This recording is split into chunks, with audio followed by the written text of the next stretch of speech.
Welcome to super classes. मैं कुणाल प्रताप सिंह। कल वाली वीडियो में हमने जो प्राचीन कालीन ग्रंथ थे वो देखे थे और आज इस वीडियो में हम देखेंगे जो स्वतंत्रता या देश आज़ादी के समय में जो भी पुस्तकें, बुकें या पत्रिकाएं लिखी गई थी उनके बारे में। हम थोड़ा इनको ट्रिक से याद करेंगे क्योंकि एक एक आदमी ने कई कई बुकें लिखी हैं और क्वेश्चन अक्सर का इनसे आ जाता है, या तो लेटेस्ट बुक पर आ जाता है जो लेटेस्ट में छप रही हैं, या फिर प्राचीन कालीन ग्रंथ से कोई बुक का राइटर पूछता है, या फिर स्वतंत्रता आंदोलन के समय जो बुकें लिखी गई थी वहां से क्वेश्चन आ जाता है।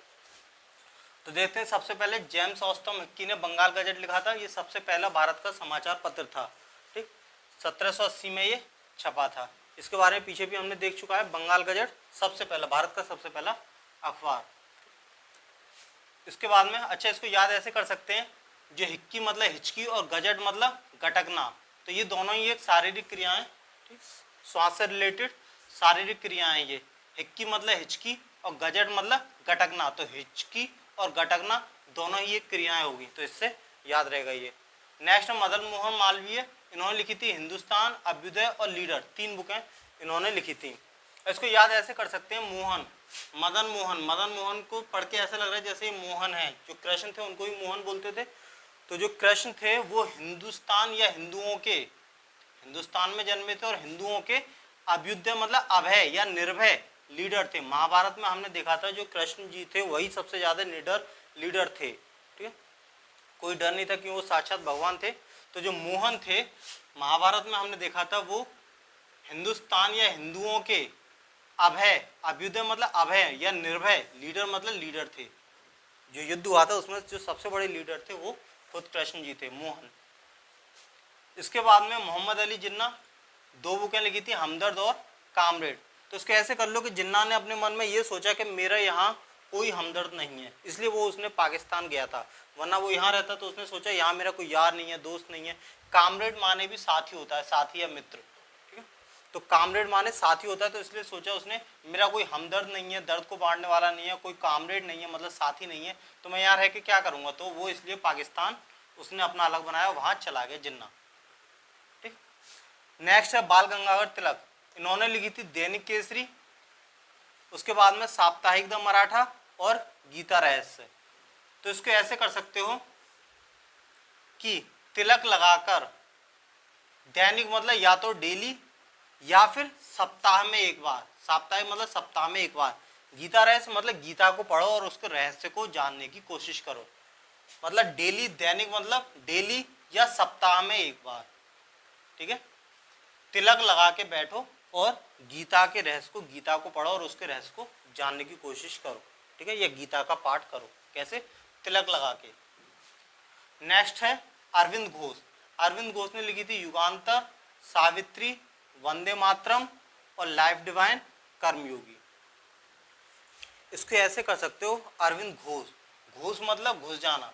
तो यहाँ एक स्टोरी याद करनी होगी, सावित्री नाम आ रहा है, युगांतर मतलब युगों पहले सावित्री थी, सावित्री ने अपने पति को बचाने के लिए वो यमराज के पीछे पीछे चली गई और नर्क लोक तक जाने को तैयार हो गई थी। तो नर्क में भी वो घुस गई थी अपने पति को बचाने के लिए यमराज के पीछे पीछे, जिससे यमराज डर गए थे और उन्होंने उनकी जो पति की जो लाइफ थी उसको छोड़ दिया। तो कैसे करेंगे? घोष मतलब घुस गई थी। कौन? जो युगों पहले, युगांतर मतलब युगों पहले जो सावित्री, मातरम मतलब माता थी, सावित्री माता, मातरम से मात ले लिया, तो सावित्री माता युगों पहले अपने पति की लाइफ को बचाने के लिए वो घुस गई थी। कहाँ? नर्क में घुस गई थी यमराज के पीछे। ठीक है, क्यों? और उनका कुछ नहीं बिगड़ा और वो अपने पति को बचा लाई। यमराज ने उनके पति की जो जिंदगी थी वो वापस कर दी। क्यों? क्योंकि उनके कर्म अच्छे थे, सावित्री ने अच्छे कर्म किए थे, वो नर्क में तो ले नहीं जा सकते थे, इसलिए उन्होंने उनके पति की जो लाइफ थी वो बचा दी। तो ऐसे कर सकते हैं, घोष मतलब घुस गई। कौन घुस गई? युगों पहले सावित्री माता अपने पति की लाइफ को बचाने के लिए नर्क में भी घुस गई थी यमराज के पीछे, और बाद में उन्होंने यमराज को उनके पति की लाइफ को वापस देनी पड़ी जिंदगी, क्योंकि उनके कर्म अच्छे थे, इसलिए उन्होंने यमराज से लड़के अपने पति की जिंदगी बचा ली। नेक्स्ट है गोपाल कृष्ण खोगड़े, इन्होंने लिखा था नेशन। तो इसका ऐसा हो जाएगा, खोगले मतलब खोखला। आज जो हमारा नेशन है वो पूरा खोखला है। बात अगर स्वतंत्रता के टाइम की चल रही है, तो जो अंग्रेज आए थे, पहले हमारा देश सोने की चिड़िया थी, और स्वतंत्रता मतलब अंग्रेजों के टाइम में अंग्रेजों ने इसको जितना भी सोना था वो सारा लूट लिया और इसको खोखला कर दिया। हमारा जो नेशन था, देश था, उसको खोखले मतलब खोखला कर दिया अंग्रेजों ने। हमारा नेशन था, देश को उसको खोखले मतलब खोखला कर दिया। फिर आते हैं महात्मा गांधी। महात्मा गांधी ने लिखी थी यंग इंडिया। अच्छा, यंग इंडिया दो लिखी थी, एक यंग इंडिया लाला लाजपत राय ने भी लिखी थी और एक महात्मा गांधी ने। महात्मा गांधी ने जो लिखी थी वो साप्ताहिक पत्रिका थी और जो लाला लाजपत राय ने लिखी थी वो एक बुक थी। तो महात्मा गांधी की देखते हैं, एक यंग इंडिया थी, हरिजन, हरिजन का पता ही है, जो हरिजन जो शब्द दिया था एससी के लिए, वो इन्होंने हरि के जन, ठीक है, महात्मा गांधी ने ये शब्द उन्हें दिया था। तो हरिजन, और उसके बाद में हिंदू स्वराज और माई एक्सपेरिमेंट विद ट्रूथ और इंडिया ऑफ माई ड्रीम, ये सारी बुकें महात्मा गांधी ने लिखी थी। इसको याद कैसे करें? तो महात्मा गांधी ने इंडिया में जो यंग लोग थे, जो यूथ थी, उसको, और जो हरिजन थे उनको अपने साथ लिया। जो यंग थे, यंग लोग, जो जवान थे, जो क्रांतिकारी थे, यंग लोग थे और हरिजन थे और हिंदू थे। हिंद मतलब हिंदू थे, ठीक है।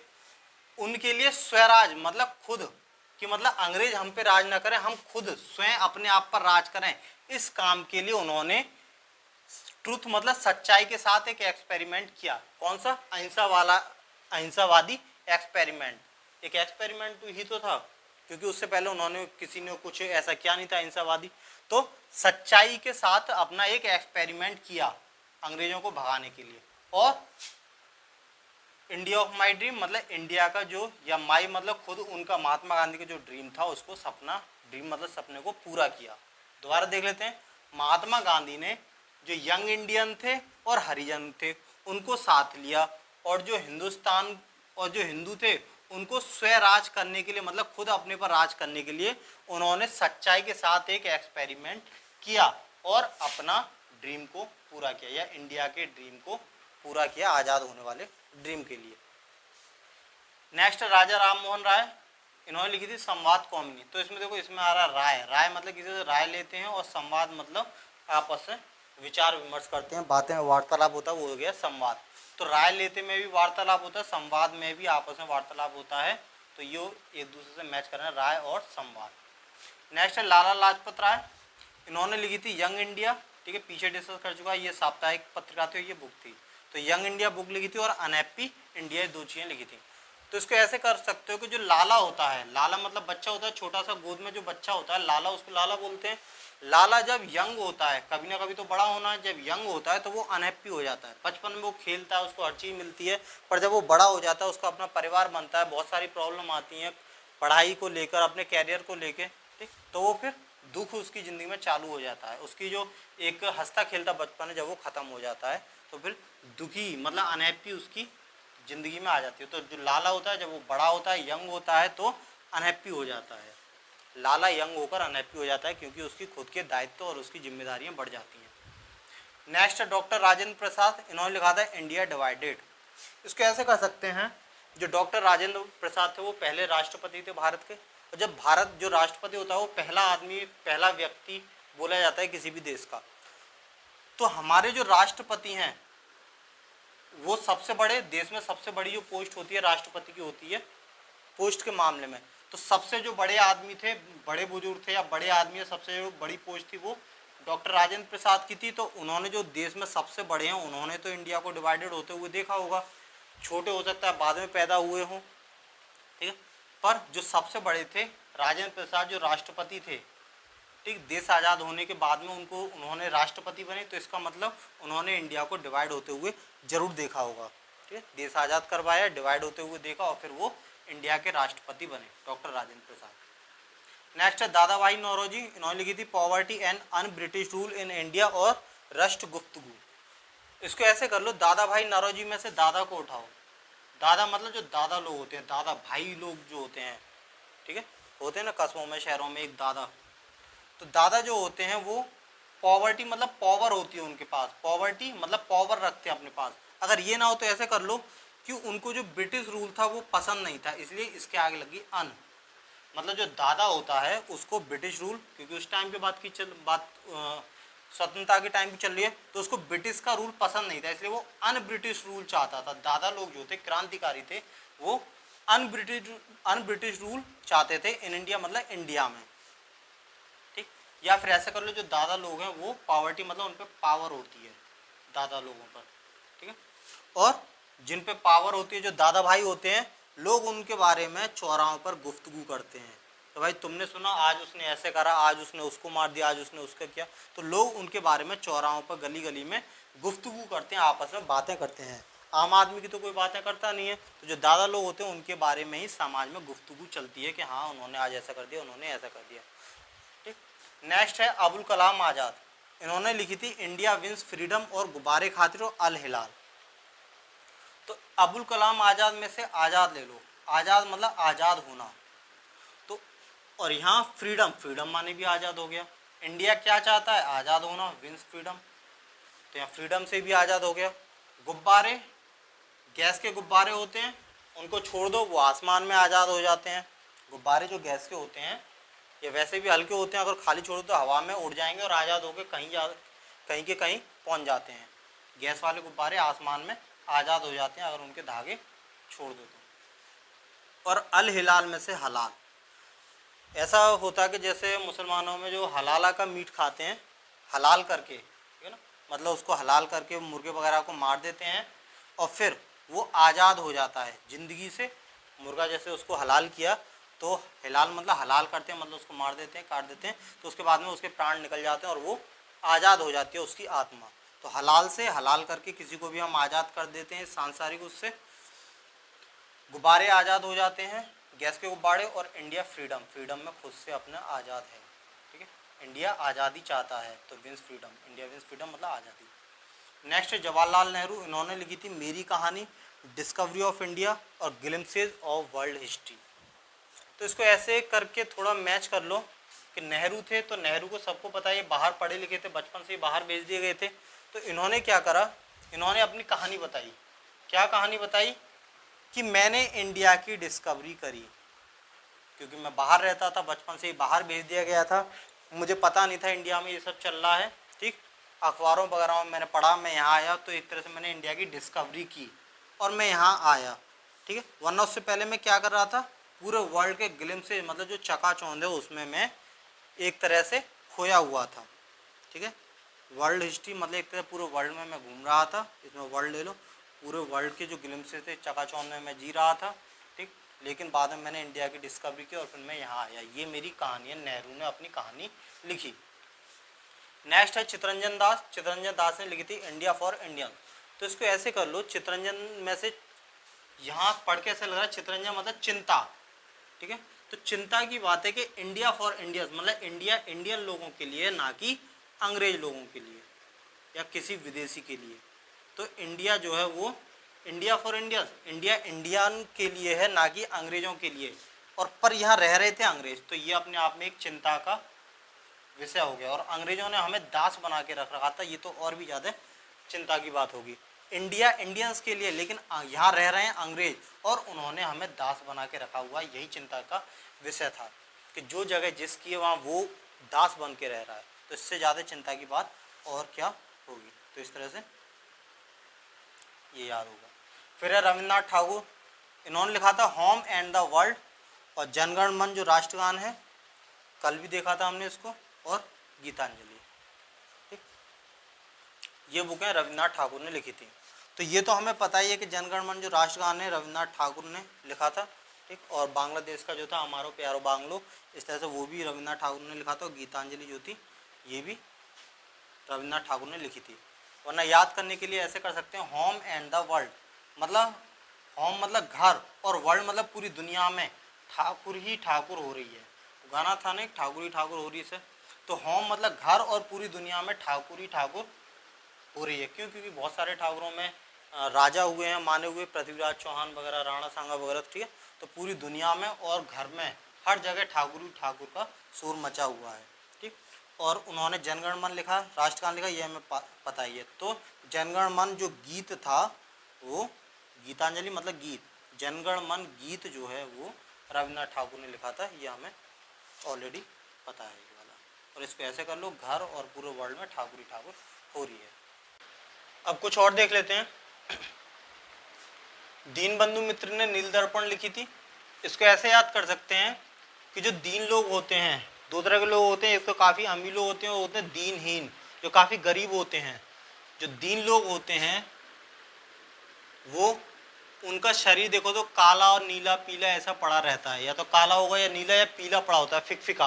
और जो अमीर लोग होते हैं उनके चेहरे पर लालामी होती है, एक लालपन होता है, क्योंकि उनमें ब्लड वगैरह हर चीज़ काफ़ी होती है। तो जो अमीर लोग होते हैं वो रक्त से एकदम भरपूर होते हैं और वो लाल पड़े रहते हैं, और जो दीन लोग होते हैं दीनहीन, वो नीले पीले पड़े रहते हैं, क्योंकि कभी यहाँ चोट लगी कभी यहाँ, तो नील पड़ रहे हैं, ठीक है, तो नीले पीले पड़े रहते हैं। प्रेमचंद ने गोदान, साजे वतन, कर्मभूमि और शतरंज के खिलाड़ी, ठीक, ये बुकें लिखी थी। बुकें तो और भी लिखी थी पर ये इंपॉर्टेंट है। जैसे गोदान जो है ये उपन्यास बहुत फेमस है, ठीक है, कभी टाइम मिले तो इसको पढ़ लेना, काफ़ी अच्छा है ये। तो इसको ऐसे कर लो, जो प्रेमचंद है मतलब प्रेम से अपने वतन को सजाओ और अपनी भूमि पर कर्म करो, ठीक है, अपने वतन को सजाओ और अपनी भूमि पर कर्म करो प्रेम से। तो उससे क्या होगा, जब अपनी भूमि पर कर्म करोगे तो खेती अच्छी होगी, और खेती अच्छी होगी तो जो तुम्हारे गोदाम हैं, गोदाम मतलब गोदाम, गोदाम जो है वो अन्न से भरपूर हो जाएंगे, और फिर तुम एक तरह से खिलाड़ी बन जाओगे, क्योंकि पैसा होगा तुम पर, जिस पे पैसा होता है वो खिलाड़ी होता है, वो चीज़ें इधर से उधर 2 मिनट में खेलता है फिर वो चीज़ों से, ठीक है। तो प्रेम से अपने वतन को सजाओ, अपनी भूमि पर जो जमीन है तुम्हारी उस पर कर्म करो, उससे अनाज पानी उगेगा, उससे तुम्हारे जो गोदाम है वो बढ़ जाएंगे, और फिर तुम एक खिलाड़ी बन जाओ कि तुम्हारे पास पैसा होगा तो तुम खिल के खेलोगे खुल के। मैथिली शरण जो गुप्त हैं इन्होंने लिखी थी भरत भारती। तो गुप्त मतलब लुप्त, जो भारत की जो भारतीय है संस्कृति है वो लुप्त होती जा रही है। तो गुप्त को थोड़ा चेंज करना है, गा को ला से, तो गुप्त मतलब लुप्त। तो क्या लुप्त होती जा रही है, भारत की भारतीय या संस्कृति वो लुप्त होती जा रही है गुप्त से। भारतेंदु हरिश्चंद्र ने भारत दुर्दशा लिखी थी। तो देखो हमने देखा है कि जो हरिश्चंद्र थे, हरिश्चंद्र की कहानी थी, तो हरिश्चंद्र की काफ़ी दुर्दशा हुई थी, ठीक है। उनकी जब पत्नी आई थी अपने मरे हुए बेटे को लेके, तो उनसे भी उन्होंने मांगा तो देने के लिए कुछ नहीं था। तो जो भारतेंदु हरिश्चंद्र थे, हरिश्चंद्र की जो कहानी होती है वो काफ़ी सत्यवादी होते हैं, और उनकी जो दुर्दशा काफ़ी ज़्यादा हुई थी। तो उसी से याद रखना कि हरिश्चंद्र की दुर्दशा काफ़ी हुई थी, ठीक है। सत्यवादी जो हरिश्चंद्र थे उससे रिलेट करके इसको याद करना है कि जो सत्यवादी हरिश्चंद्र थे उनकी काफ़ी दुर्दशा हुई थी सच के पीछे। फिर पट्टाभी सीतारामैया, उन्होंने लिखी थी कांग्रेस का इतिहास। तो अभी भी कांग्रेस में सीतारामैया हैं, ठीक है, कांग्रेस के एक अच्छे दिग्गज नेता हैं, तो वो हैं सीतारामैया, ठीक। तो अभी भी हैं और पहले भी पट्टाभी सीतारामैया जो थे उन्होंने कांग्रेस के बारे में लिखा, कांग्रेस का इतिहास। दयानंद सरस्वती ने सत्यार्थ प्रकाश लिखी। तो मतलब ये वैसे ही हमें पता है महान पुरुष हैं, विवेकानंद हुए, दयानंद सरस्वती हुए, तो ये कुछ ऐसा ही लिखेंगे, तो इन्होंने सत्य पर प्रकाश डाला था। तो वैसे भी दयानंद सरस्वती ने 4 आर्य सत्य दिए थे, ठीक है, पीछे हमने लेक्चर में कंप्लीट कर चुका है इसको डिटेल में। तो दयानंद सरस्वती ने 4 आर्य सत्य दिए थे, वरना तो ऐसे भी कर लो धार्मिक आदमी तो धार्मिक है, तो उन्होंने सत्य पर प्रकाश डाला था, ठीक है, जो धार्मिक जो सत्यता थी उस पर।